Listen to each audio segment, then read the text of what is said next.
अगर हम लोग अपने रूफटॉप पर सोलर पैनल्स को वर्टिकली लगा दें हॉरिजॉन्टली की जगह पे, तो क्या हम एक्स्ट्रा बिजली बना पाएंगे? तो हम लोग जो अभी सोलर पैनल्स लगाते हैं वो हम लगाते हैं साउथ की साइड में ओरिएंटेड।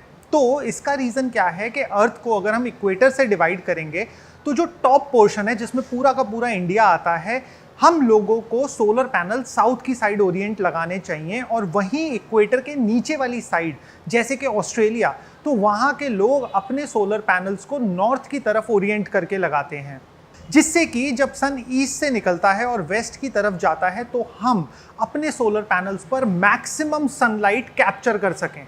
तो इस तरीके से जब हम सोलर पैनल्स को अपने रूफटॉप पे लगाते हैं तो उनसे एनर्जी जो प्रोड्यूस होती है उसका ग्राफ कुछ इस तरीके का दिखता है।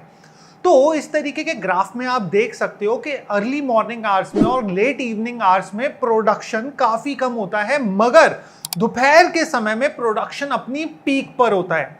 और उसी की जगह पे अगर हम अपने इन्हीं सोलर पैनल्स को वर्टिकली लगा देंगे तो आप देखोगे कि अर्ली मॉर्निंग आवर्स में प्रोडक्शन अच्छा होता है और लेट इवनिंग आवर्स में भी प्रोडक्शन बहुत अच्छा होता है। मगर होता क्या है कि जो दोपहर का टाइम होता है उसमें प्रोडक्शन काफी ज्यादा डाउन हो जाता है। तो देखो, एक रिसर्च ना नेदरलैंड्स में करी गई थी जिसमें यह बताया गया था कि अगर हम अपने सोलर पैनल्स को वर्टिकली लगाते हैं तो उनका एनुअल यील्ड 2.5% से इंक्रीज हो जाता है। तो यहां पे समझने वाली बात यह है कि जब पीक आवर्स में प्रोडक्शन वर्टिकल पैनल्स का डाउन हो जाता है तो फिर इस कंडीशन में हमें ये 2.5% का इंक्रीज कैसे देखने को मिलता है। क्या ये जो हम एक्स्ट्रा एनर्जी प्रोड्यूस कर रहे हैं अर्ली मॉर्निंग और लेट इवनिंग आवर्स में, क्या ये वो एनर्जी है? तो आओ इसके पीछे की साइंस समझते हैं। तो देखो, सोलर पैनल जब हम अपनी रूफटॉप पे साउथ फेसिंग माउंट करते हैं तो अर्ली मॉर्निंग आवर्स पे उस पे प्रॉपर सनलाइट नहीं रहती, और उसी के कंपैरिजन में जब हम वर्टिकल एक सोलर पैनल लगाते हैं, और यहाँ पे ध्यान रखने वाली बात यह भी है कि vertical solar panels east to west लगते हैं और उनके बीच में प्रॉपर डिस्टेंसिंग भी जरूरी है कि आपका एक पैनल का शेड दूसरे पे ना पड़े। तो एक प्रॉपर डिस्टेंसिंग रखते हुए जब हम अपने वर्टिकल सोलर पैनल्स को ईस्ट से वेस्ट की तरफ लगाते हैं तो अर्ली मॉर्निंग आवर्स में अगर जो आपके बाइफेशियल पैनल्स हैं जिसमें कि दोनों साइड पे सोलर सेल्स लगे हुए होते हैं, तो वो ईस्ट डायरेक्शन से ज़्यादा अच्छी सन की लाइट को एब्जॉर्ब करते हैं। और उसी के कंपैरिजन में जो आपके हॉरिजॉन्टल पैनल्स होते हैं साउथ फेसिंग, उन पे अर्ली मॉर्निंग आवर्स की सनलाइट काफ़ी कम आती है। मगर होता क्या है, जैसे जैसे सन दोपहर में बिल्कुल टॉप पे आ जाता है तो उस कंडीशन में वर्टिकल सोलर पैनल्स पर से बिल्कुल धूप चली जाती है और उन पे जो अकेली रोशनी बचती है जो उन पे आती है वो आती है रिफ्लेक्टेड सनलाइट, जिसको हम अल्बीडो इफेक्ट भी बोलते हैं, जिसमें कि आसपास के सरफेस पे पड़ने वाली सनलाइट ही केवल वर्टिकल पैनल्स पे पड़ती है और उसके कंपैरिजन में हमारे हॉरिजॉन्टल पैनल्स पे डायरेक्ट सनलाइट आती है, जिससे कि उनका प्रोडक्शन काफी इंप्रूव हो जाता है। मगर यहाँ पे आती है एक सबसे बड़ी कैच। एक सोलर पैनल बेस्ट एफिशिएंसी में परफॉर्म करेगा जब उसके सेल का टेम्परेचर होगा 25 डिग्री सेल्सियस। मैं यहाँ पे सरफेस टेम्परेचर की बात नहीं कर रहा, मैं सेल टेम्परेचर की बात कर रहा हूँ। वो है स्टैंडर्ड 25 डिग्री सेल्सियस। और जैसे ही वो 25 से 26 होगा, मतलब 1 डिग्री का टेम्परेचर में फर्क आएगा, तो सोलर सेल की जो एफिशिएंसी है वो 0.5% डिक्रीज हो जाएगी। एग्जाम्पल के तौर पे अगर आपका सेल 25 डिग्री सेल्सियस से 35 डिग्री सेल्सियस पे सेल का टेम्परेचर पहुंच गया तो आपकी एफिशिएंसी में 5% का ड्रॉप आ जाएगा।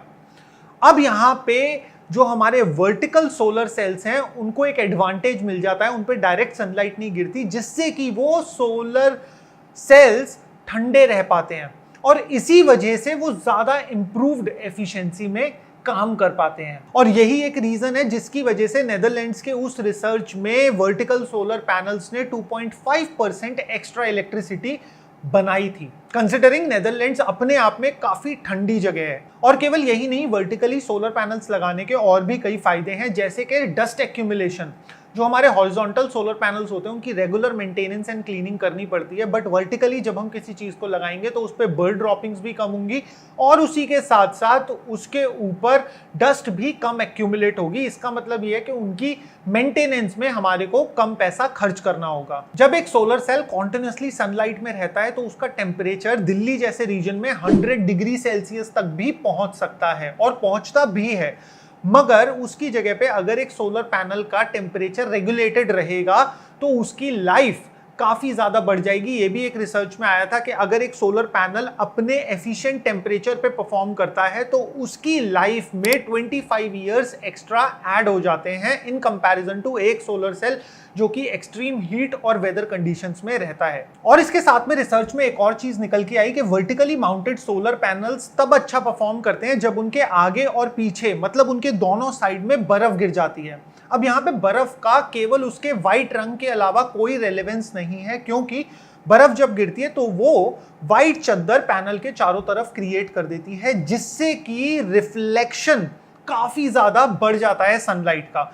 तो इनफैक्ट जब सन वर्टिकली भी होता है तो उसकी रेज जो बर्फ पे गिरती हैं वो ज्यादा रिफ्लेक्ट होती हैं हमारे सोलर पैनल्स की तरफ, और ऐसी कंडीशंस में solar panel standard mount horizontal solar panels को भी सरपास कर जाता है एफिशिएंसी में। और खास करके ये इफेक्ट देखा गया है बहुत ज्यादा इंक्रीज में क्लाउडी वेदर कंडीशंस में। तो कंसिडर करते हैं कि आप अपने रूफटॉप पे सोलर पैनल्स को वर्टिकली माउंट करते हो और उसी के साथ में आप रूफ का जो सरफेस है, जो लैंड है, रूफ का जो जमीन है, उसको आप व्हाइट पेंट कर देते हो। तो इस कंडीशन में आप अपने वर्टिकली माउंटेड सोलर पैनल्स की एफिशिएंसी को ड्रास्टिकली इंप्रूव कर सकते हो, क्योंकि जो वर्टिकली माउंटेड सोलर पैनल होंगे उसमें बाइफेशियल सेल होगा, मतलब इधर भी सेल होगा, दोनों साइड में सेल होगा। और जब व्हाइट पेंटेड आपकी सरफेस होगा रूफ का, तो जो रिफ्लेक्टेड लाइट होगी वो सोलर सेल ज्यादा कैप्चर कर पाएगा और उसकी एफिशिएंसी में ज्यादा इंप्रूवमेंट आ पाएगा। अब फाइनली बात करते हैं कंक्लूजन की कि अगर हम भी अपने रूफटॉप पे सोलर लगाना चाहते हैं तो क्या इंडिया जैसे रीजन में रहते हुए हमें कंसिडर करना चाहिए वर्टिकल माउंट। तो देखो इसमें कुछ चैलेंजेस भी हैं। सबसे पहला चैलेंज है वर्टिकल स्ट्रक्चर्स। तो अभी भी मेजरली ज्यादा कंपनीज नहीं हैं जो कि वर्टिकल स्ट्रक्चर्स बनाती हो जो कि आपके पैनल को सिक्योरली माउंट करके रख सके। अदरवाइज जुगाड़ तो हर चीज का अवेलेबल है, आपको मिल जाएंगे ऐसे फैब्रिकेटर्स जो लगा देंगे, बट एक स्टैंडर्ड माउंटिंग स्ट्रक्चर अभी भी इस इंडस्ट्री में कमी है। दूसरा चैलेंज आता है कि जब तेज हवाएं चलेंगी तो हॉरिजॉन्टली माउंट सोलर पैनल्स पे एयर प्रेशर कम क्रिएट होता है, जिसमें कि हम जब स्ट्रक्चर लगाते हैं तो हम 160 मीटर्स पर सेकंड तक की स्पीड पे स्ट्रक्चर को टेस्ट करते हैं, बट यही 160 मीटर्स पर सेकंड की हवाएं आपके वर्टिकली माउंट सोलर पैनल या फिर सोलर सिस्टम को बहुत डैमेज कर सकती हैं। तो ये आता है हमारा दूसरा चैलेंज, विंड रेजिस्टेंस उसमें ज्यादा बढ़ जाएगी। अब हम बात करते हैं फायदे की। तो देखो फायदा यहाँ पे हमें मिल सकता है कि हमारे को एक मिक्स ऑफ सिस्टम लगाना होगा, मतलब अगर मेरे पास 10 पैनल्स हैं तो 5 पैनल्स मैं हॉरिजॉन्टली लगा सकता हूँ और 5 पैनल्स मैं वर्टिकली लगा सकता हूँ, डिपेंडिंग अपॉन कि मेरा रूफ स्पेस कैसा है। अब इससे मुझे फायदा क्या होगा कि मेरा जो ग्राफ है एनर्जी प्रोडक्शन का मेरे सोलर रूफटॉप सिस्टम से वो काफी लीनियर हो जाएगा, मतलब एक समान हो जाएगा। वो किस तरीके से कि अर्ली मॉर्निंग आवर्स में जो मेरे को एक्स्ट्रा एनर्जी मिलेगी मेरे वर्टिकल सोलर पैनल्स से और मेरे हॉरिजॉन्टल सोलर पैनल्स कम एनर्जी प्रोड्यूस करेंगे, तो वहां पे एक बैलेंस इफेक्ट आ जाएगा। और आफ्टरनून आवर्स में जब मेरे वर्टिकल सोलर पैनल्स कम एनर्जी प्रोड्यूस कर रहे होंगे तो मेरे हॉरिजॉन्टल सिस्टम ज्यादा एनर्जी प्रोड्यूस कर रहा होगा, तो वहां पे एक लीनियर इफेक्ट आ जाएगा।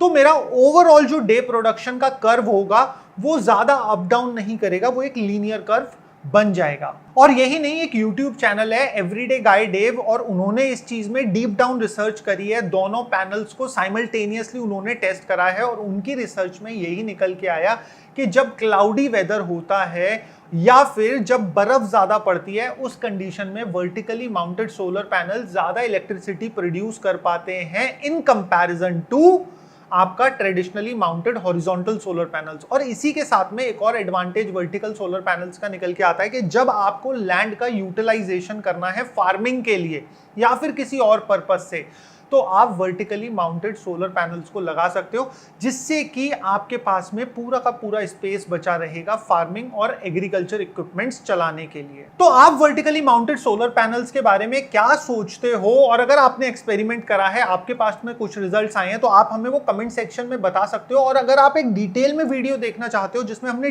कंपैरिजन नहीं करा, एक डिटेल में एक्सप्लेनेशन करा है उस नेदरलैंड्स की रिसर्च का, तो वो वाली वीडियो आपके इस साइड में आ रही होगी, आप अभी के अभी क्लिक करके देख सकते हो।